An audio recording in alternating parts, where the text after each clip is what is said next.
For assessment year AY 11-12, everything was getting covered by the old Schedule 6, therefore there was no impact at all. For assessment year 13-14, everything was covered by revised Schedule 6 and therefore there is no issue at all. But it is only for this present assessment year 12-13 that issue may arise. That a person or the company which is following the financial year, then under the Companies Act, since financial year begins from April 11, they are liable to prepare their accounts as per the revised Schedule 6 and therefore they will be preparing accordingly. For assessment year 12-13, if you read MAT provision technically, then the revised schedule reference is not available and therefore there is an ambiguity whether or not such company are liable to MAT. But better view seems to be that the revised Schedule 6 provisions will still get covered by MAT provisions and they are liable to MAT under this scenario. If the company is following the calendar year, then in that case the old Schedule 6 will apply because year will commence from 1st January 2011 and therefore old schedule will continue to apply to them. And again the position is ambiguity for MAT levy, whether such companies are required to prepare fresh profit and loss account balance sheet in terms of the revised Schedule 6 or not, or they are continued to apply with the old one. That ambiguity will continue here. So in fact what was expected of the government to deal with this situation and come out with some solution or some clarification so as to avoid any possible mismatch in the Companies Act provisions and the MAT provisions.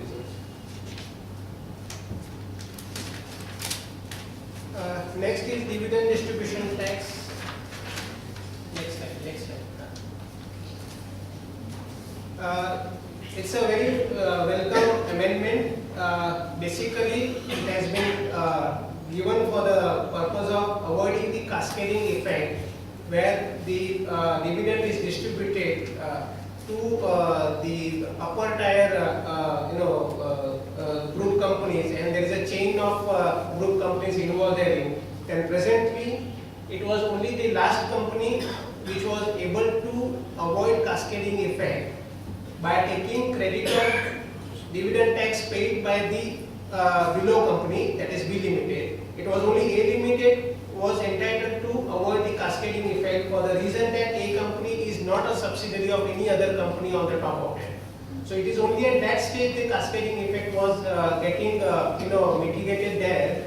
Now the proposal is that at any level the cascading effect will be taken note of and you will be virtually paying dividend tax net of what dividend distribution tax paid by your group company, the below group company. So in the revised one, from if C Limited were to declare dividend for B Limited, C Limited will pay total dividend tax when it reaches to B Limited, and B Limited in turn declares dividend. Then in computing dividend distribution tax, from B Limited total dividend declared, they have to minus out the dividend already received from C Limited, and it is only on the net dividend that they will be paying DDT. So likewise on the upper tier also A Limited will also give effect to that. So that way the cascading effect is now certainly taken care with this amended position. Next.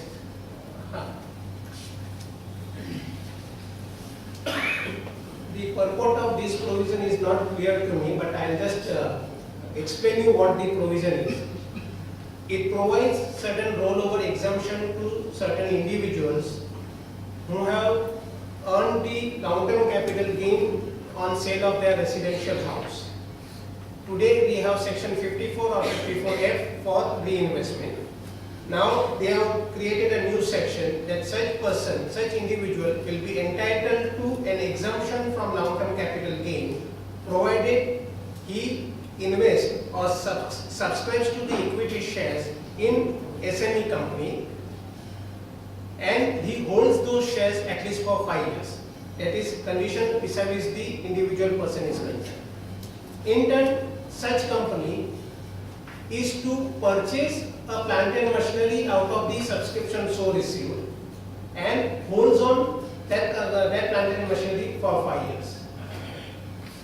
The period is given, individual ko period is given up to the due date of filing of return of income. He can subscribe to the equity shares of the company. Company is to in turn utilize that amount for purchase of plant and machinery within a 1 year's period time. In the meanwhile, if due date comes, then and the amount is not utilized, then they have to deposit that amount in a special bank account from out of which the machinery will be purchased. This investment is required to be made in a newly set up company, and that newly set up company, a company can be set up by such individual at any time during the given financial year in which the long-term capital gain has earned, or up to the due date of filing of return of income. So from 1st April of the relevant financial year till 30th September, at any point in time, company is to be floated, and this gentleman is to make an investment in the equity shares of that company in such a manner that at least minimum 51% shareholding after the subscription is remained or retained by this gentleman. In an event, not only on the 51% of the total share capital, but also or alternatively, not also, or alternatively, the 51% voting right should remain with this gentleman. These are the provisions. It is on this line that it is working. If if either the shares are disposed of within lock-in period of 5 years by the individual, or company disposes of or transfers the machinery within the period of 5 years, then there will be a chargeback of the capital gains which was originally exempted, and the same gentleman will now be subjected to tax with respect to the capital gain so charged. If a person is floating company after the year in the month of April, then theoretically or technically he can avail the benefit not only in respect of the immediately preceding year in which long-term capital gain has earned, but even in respect of the next year's capital gains, if any, again arising on account of the disposal of the residential flat, that for that matter also the same company can be made use of, because it fits into the lock-in period, into the stated specified period. But for that situation, at each time if a person is disposing of the residential flat having long-term capital gain, if he desires to reinvest under SME, each time there should be a new company to be formed by such person.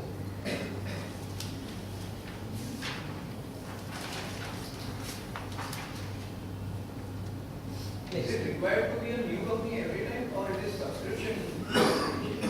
The manner in which presently the provisions are stated, it has to be a new company at each time. It has to be floated between in that financial year or up to due date of it. It's a surprising thing. ATL parallel provisions have come back. Any savings interest deduction will be available up to 10,000 rupees, applicable from 1st April 2013.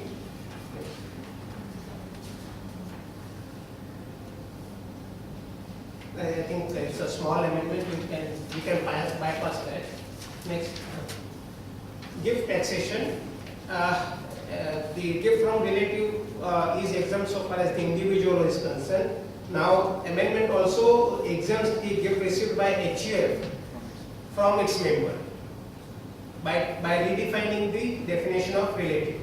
But still, the third scenario is still outside the purview, in the sense that if an individual is receiving gift from the HUF, that aspect is not specifically covered here.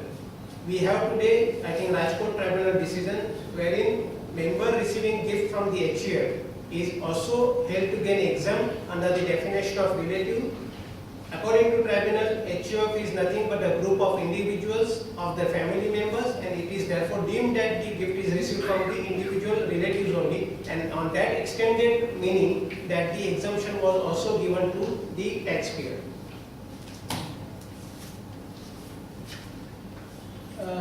Insurance related exemption or the twofold amendment, ATC.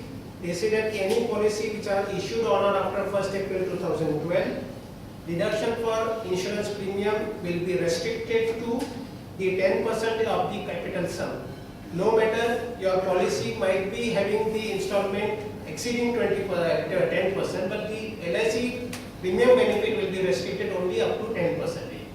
While such is the case for ATC, but when it comes to section 10(10)(b) for the maturity sum exemption, it says that any policy issued on or after 1st April 2012 which has the premium payable exceeding 10% of the sum assured, the entire policy will disqualify for 10(10)(d).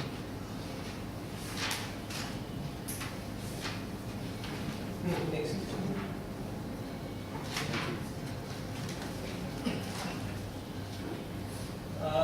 Yeah, I think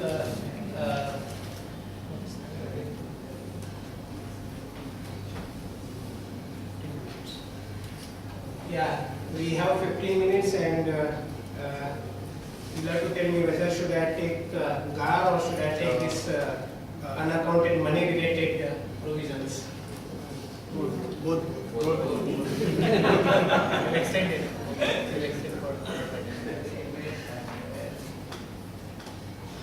Yeah, fine, I'll just attempt to do that.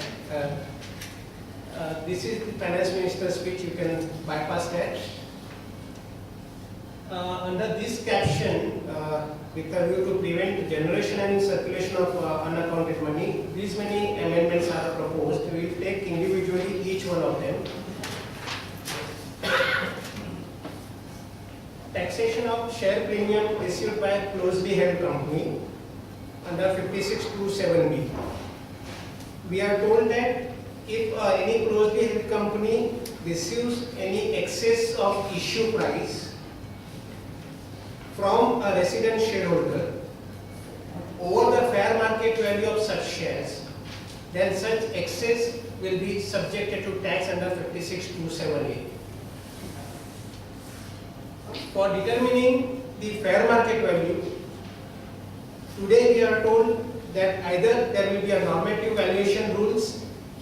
Present rule 11(a) is not really borrowed here. They say that we will specify the separate rules for determining the fair market value, or the fair market value as substantiated by the taxpayer to the satisfaction of AO, whichever value is higher will be allowed to be taken credit against your issue price, and it is only the excess of issue price over such fair market value which will be regarded as the income in the hands of the closely held company.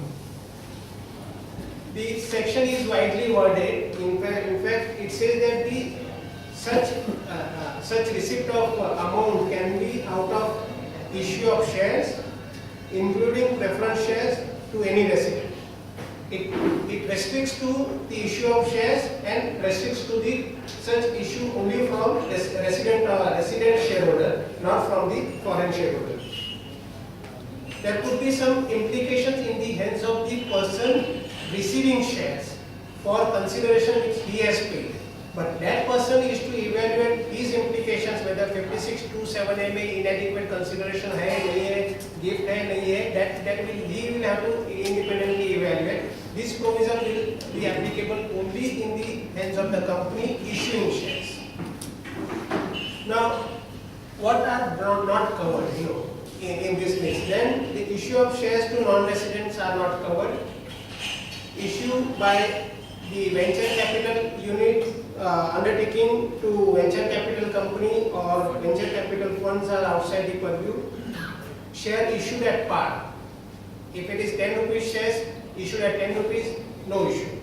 If 10 rupees shares issued for 100 rupees, which is far more in excess of your fair market value, then there is an issue. Issue of compulsory convertible debenture. It seems that at the stage of issue perhaps there may not be an issue because it is not a share capital per se as on that day. But whenever that conversion were to happen, I believe that there should be some issue in the hands of the company at that point in time. Issue of bonus shares are outside the purview. Issue of shares less than fair market value outside the purview. Issue of ESOP to the concerned employees or the professionals generally be at less than fair market value because you want to provide some benefit to the recipient and therefore those are also outside the purview. Under the corporate reorganization like liquidation and buyback, which do not involve issue of any fresh shares, in fact it is surrender of shares or buyback of shares, in that scenario the provisions may not apply. Likewise, the transactions of merger or demergers which are undertaken at the swap ratio value, which itself represents the fair market value, should not get covered by this. This is an example which purposefully both the issuing company is also considered as a closely held company, recipient shareholder is also a closely held company, and you have to examine the implications in the hands of the issuing company as also in the hands of the recipient company. For recipient company under section 56(2)(7)(a), the existing provisions of tax. Here you have to assume that the face value is 100 and rule 11(u)(a) value for 56(2)(7)(a) purpose is also 100, because it is based on the book value only. Fair market value is considered at 200 rupees. Now in that scenario, in the bottom of the table given shows the issue price at different level. If issue price were to be at 75 rupees as against your cost of 100 rupees, then the shareholder who is receiving the shares for inadequate consideration will be subjected to tax with regard to 25 rupees, because shares worth rupees 100 he is receiving only for 75 rupees. So inadequate consideration he will be exposed to tax. In second case, 150 being more than 100 rupees, the recipient shareholder has no tax. Likewise, even the seller also, the issuer company is also having no issue, because my market value is 200 rupees, I am issuing for less than market value, there is no issue. But in the last case where 250 rupees is the issue price, so far as the recipient shareholder is concerned, it is far more than the adequate consideration, he is not impacted. But so far as the company is concerned, the issue price being more than 200 rupees fair market value, company will be exposed to tax on rupees 50 under 56. This under the budget proposal. In case of new company, in case of new formation of company, this provision will be applicable. Yeah, in fact, it can apply to any closely held company, be it a new company. In fact, on the contrary, they want to tap that only. That having regard to your new company, there is an occasion to claim or or call for the premium issue of the shares. So they believe that such premium is nothing but the unaccounted money of some company or some shareholder which is routed through this medium to the company. Next, under section. Sir, they have not amended section 224, the definition of income. Without that, how they can? Yeah, so that they will do definitely at an adequate stage.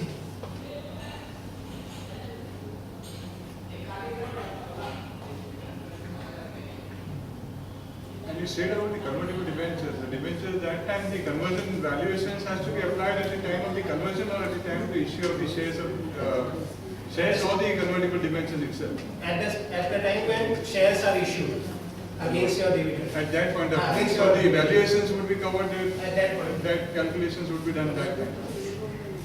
This being a dealing provision, at the time of conversion, there is a receipt. There will be a receipt of shares. No, receipt of shares, receipt Amount. of tax of the company. Yeah, there could be challenges of. Because this is deeming section.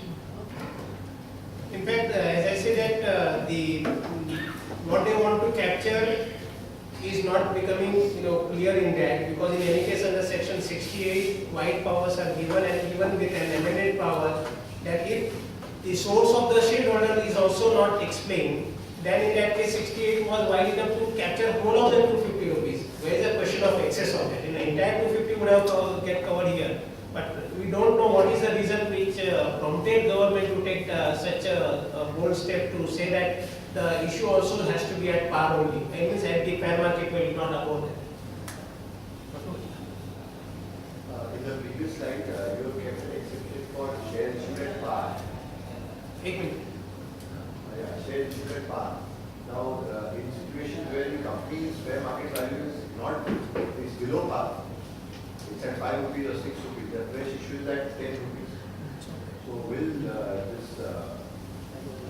have to be considered as above fair value? Still, there could be an issue where even the loss-making companies' share value can still be higher because of the inherent value of the assets held by them. So there is a possibility to suggest that the subscription at par may still be matching with the fair market value. We will have to wait for, in that scenario, the rules to come for that. So if it is still falling short of the fair market value as per the rules, then I think what you say will have an issue in that, then the difference may still be. There are many times when companies do have values which have fallen because of accumulated losses. And obviously fresh issue they will not make below the normal price, they will at least issue at par. Par. So this section should create a little problem. No, issue price at face value. In fact, they said if anything above the face value, exceeding fair market value will be.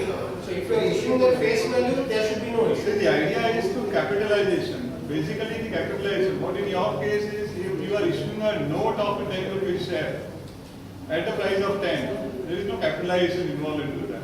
No, other money doesn't come into the company. So gentlemen, that section gets triggered only if the issue price is more than the face value. That is specific provision. Question of capitalization. On section 68, now the additional burden is cast on the company who are issuing shares to the resident shareholders, that the company is not only to discharge the primary owners of establishing the identity, creditworthiness and the bona fide or genuineness of the transaction so far as the receipt of the share subscription amount is concerned, but also an additional burden is cast on the company to establish or discharge the owners of the source in the hands of the shareholder. Means even for shareholder also the identical compliance is required to be made about genuineness, creditworthiness and identity from which the shareholder has obtained the funds. So dual responsibility is cast on the company in respect of any subscription of the shares from a residential shareholder. This is not applicable if the shareholder is a non-resident person, then only the primary owners will require to be discharged, not the duplicated owners. Then in respect of additions made under section 68, 69, 69A for cash credit or unexplained investments, etc. Now law says that these income will be taxed flatly at the maximum marginal rate of 30%. No deduction whatsoever will be allowed against that. Even if you happen to receive, you happen to be a qualifying unit under 80IC, and therefore business income ordinarily would have qualified for 80IC. There is a risk that person perhaps may now not be entitled to the benefit of 80IC vis-a-vis the income chargeable to tax under 68, 69. Mandatory filing of return of income by a resident who has asset including the financial interest in any entity located outside India, or a resident person who has a signing authority in any accounts located outside India. They have to file return mandatorily as a separate income, notwithstanding whether they have a taxable income in India or not. But for compliance purposes, they will have to still file a separate return for this. Coverage of signing authority not clear here today. If resident whom were to be a director of a foreign company and by virtue of that he was a signatory to any account operated abroad, then that gentleman will have to disclose that fact in the return of income to be filed. Reassessment of income for assets located abroad. The liberalized time limit of 16 years is provided to the tax department to reopen the assessment of a person for whom, if officer believes that any income has escaped assessment in respect of the foreign or assets located outside India, then this enlarged period of 16 years will be available to the taxpayer, to the officer. And in fact, they have also taken care to remove the protection given under 147, where in respect of earlier scrutiny assessment, if all the details are furnished and if there is no failure on the part of the taxpayer to submit the details, then today the law provides that beyond 4 years such assessment cannot be reopened by the officer unless the officer proves that there was a default on the part of the taxpayer to submit correctly and truly the details. And in fact, for this reopening for 16 years for the assets located abroad, even this proviso protection will not be applicable to the person. Even if there were to be a scrutiny assessment in the past, still in that case, the officer will be able to reopen the case even beyond period of 4 years. Once the assessment is reopened, any other income which has escaped the assessment can also be captured under the reassessment. But there are certain limitations to that. If such other income, if it is not at all connected to the assets held abroad, then original 6 years period, limitation period will have an applicability. Original protection given under 147 for the scrutiny assessment will have a protection. So under that guise only that officer can be able to take into consideration the other income. If income falls beyond 6 years period, then even if it is an escape income, such income which is not connected to your asset held abroad will not be subject matter of reassessment here. Penalty in such cases, I think we just leave that. This prosecution related, I think it is something which is of really concern, that with a view to make that prosecution things more deterrent and with a view to put it on the fast track, certain amendments are suggested. The government wants to adopt some proceedings called a trial, summons trial, which according to government is a fast track proceedings and can be made applicable where under any offence the maximum term is not exceeding 2 years period for imprisonment. And with a view to capture more such things, they have relaxed the limit of prosecution initiation. Today, if tax evaded is less than 1 lakh, then certain smaller rigorous proceedings are being carried out, prosecutions are being carried out. Now that 1 lakh limit is extended to 25 lakhs of rupees. So any tax evasion up to 25 lakhs of rupees will be put on the fast track under summon trial. And that summon trial, I am told that it is a very fast track thing and the person will not be able to delay the proceedings which are happening today in respect of the actual proceedings here, because 15-20 साल तक तो कभी निकाल ही नहीं आता है, तब तक तो आदमी भी सीनियर सिटीजन होके all the effect of the entire proceedings gets nullified today. So now they want to put it on the fast track to cover up the things.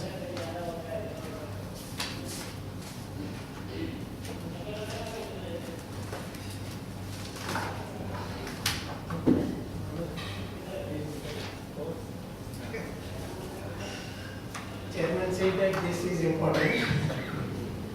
So we will just pass on slide by slide to chairman, and if he agrees for that, we will carry on with that.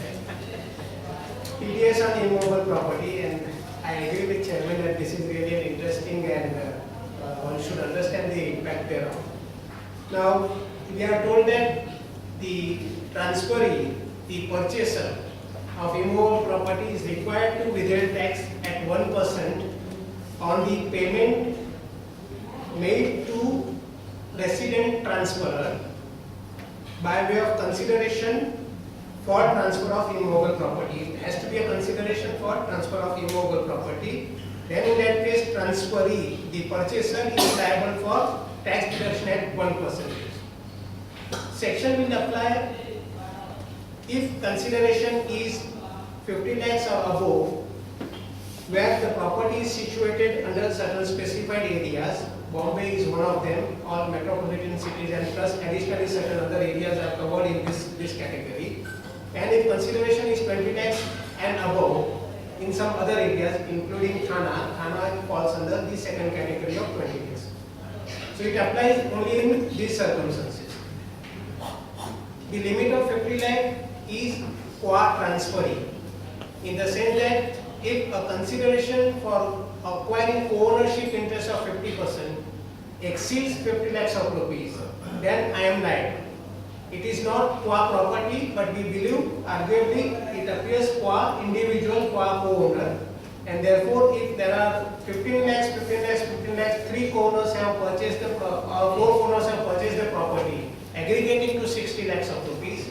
In any bona fide case, each one of them may be protected under section because the consideration individually is not exceeding 20 lakhs or as the case may be 15 lakhs. It has to be in respect of an immovable property which is defined to mean land other than the agricultural land and building or part of the building. In the context of section 50C, there have been certain rulings where the courts have taken a view, the tribunals have taken a view that land or building would mean the physical land and physical building, tangible land and tangible building. Any interest in the land is not covered. So leasehold right was not covered, tenancy right was not covered as per those tribunal decisions for section 50C. And therefore issue arises whether the same logic or same interpretation can also apply here for the reason that the definition says that it is land, building or part of the building. Technically, I believe that same logic should be applicable, but the difficulty arises when you go to the registrar for registering the transaction, and which has been empowered here. The registrar can refuse the registration of the property if the parties are not able to produce a TDS compliance evidences to him. And that section, subsection 4 in this budget provisions are so widely worded that registrar cannot register any interest in land, interest in the property, right in the property itself, assignable, everything. And that therefore creates a difficulty that even if technically you may not be covered under the new provision, but when you reach to the registrar who doesn't know income tax at all or who doesn't want to know income tax at all, will be certainly creating a difficulty in registering the property. Likewise, in immovable property here could be of any kind. It could be a commercial unit, it could be a residential house. It could also apply even if there is a stock in trade. It is not restricted to the capital asset. Any flow of immovable property will certainly be covered in. Issue will certainly arise in the case of slum sale, where consideration is a slum price. I am unable to identify what component is going to the land and building, and in that event, therefore, arguably it is possible to suggest that provision should not apply. But again, the same difficulty which registrar may not be able to appreciate that argument, and therefore practical difficulty may arise in that scenario. In case of a merger, if land and building is coming as a part of the merger, arguably provisions will not apply for the reason that once the merger takes effect from the appointed date, the parties become one and the same. Amalgamating company and amalgamated company becomes one and the same, and therefore one need not deduct tax from one's own transaction. For demerger, the demerged company who is demerging the unit, including land and building, is not receiving any consideration from the resulting company. Consideration, if at all, goes to the shareholder of the demerged company, and therefore, in that scenario, it is possible again to suggest that the provision should arguably not apply to them. As I said earlier, that transferee can be a joint transferee. In case if each of the co-owner is independently liable of getting covered here, then both of them is required to comply independently with TDS provisions. The transfer between relatives and family members are also covered. No exception, no exclusion whatsoever is provided for. The section also provides for frictional value adoption. They say that in an event if the consideration paid by you is lower than the stamp duty value as covered under 50C, then as a buyer I should deduct tax with respect to the stamp duty value, even if my actual consideration payable is lower than that. As a consequence thereof, if the recipient happen to be a builder, means the seller is the builder, effectively from builder's total consideration, 50C value basis pay, the TDS will be adopted by the purchaser. Therefore, issue may arise whether therefore builder is not entitled to claims shelter of stock in trade for non-applicability of 50C. I believe that the requirement today fastened is on the purchaser. From builder's perspective, builder would be able to say that 50C is not applicable, so my tax assessment has to be necessarily with regard to the actual price that I have received. Notional value substitution may not be there. I will still be entitled to take credit of the taxes deducted by the purchaser, and with that I am still falling within the four corners of the law. I believe that that is a possible argument available for the builder. Registrar is mandated that registration cannot be made or should not be made unless the proof of tax deducted and tax paid is being forwarded to them. In respect of the past registered documents, the important one is that does it mean that the registration will now happen only on completion of the entire transaction and payment of the entire consideration? When you are booking a flat and making the first installment payment, registrar would say that the total consideration was 1 crore, you have paid just 10 lakhs of rupees, TDS complies only with 10 lakhs of rupees, I am not registering the document. Can there be that issue? I think practically that may arise in the real life scenario. Likewise, in respect of the past registered document, if any future installments are now to be payable to the concerned person, then with regard to each of the future installment, tax deduction compliance is required to be made if you are otherwise falling under this chapter.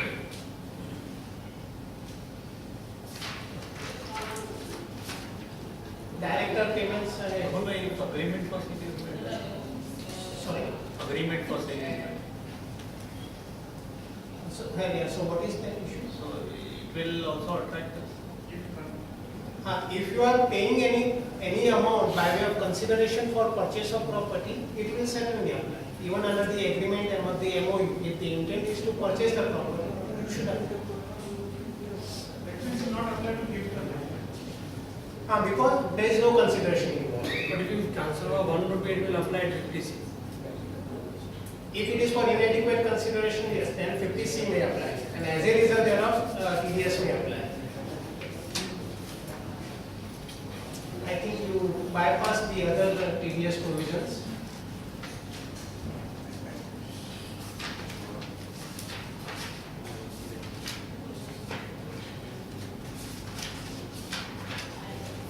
I think we'll directly go on GAR, and I'll just briefly touch upon what the provisions are, and I think thereafter we'll just close this discussion.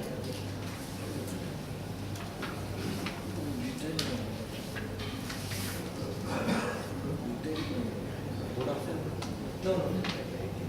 Go ahead.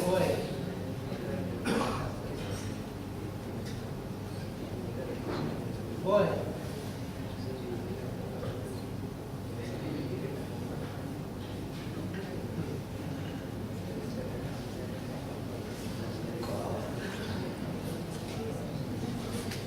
General anti-avoidance rules. Government must be happy with that, but I think the implications are far-fetched. As you go along with the various slides also, you will realize that at the end of the exercise, the vast powers are given to the tax authorities to disregard any sort of arrangement which you might believe that it is a commercial arrangement. He can disregard anything and everything and substitutes his own presumptions and the assumptions on that. He can, the powers are, comparable that yes, today's tax lecture was given by, Mr. Gogri, and Praful has given service tax lecture, presumption, deeming fiction, notwithstanding the actual conduct. They can do anything and everything at the end of this exercise. And such a vast powers are given, and these are not necessarily restricted to the international transactions. It will equally apply to the domestic transactions. That may please be noted. It is not that I can ignore the GAR altogether in my practice. No, it will certainly have its own impact. And unless some threshold limit is prescribed, it will start applying, or it will apply even from rupee 1000 transaction as well. There is no limitation for that. Now the genesis of this is arising out of the quite a few court decisions, and we have the starting with McDonald's case at 154 ITR, which said that the paper arrangement cannot be considered. It can be ignored if the substance of the transaction is not available. It has to be commercially explainable steps. If you are making something only on paper, then that paper transaction will not be accepted. That was the ruling of Supreme Court. Therefore, they say that substance over form should prevail.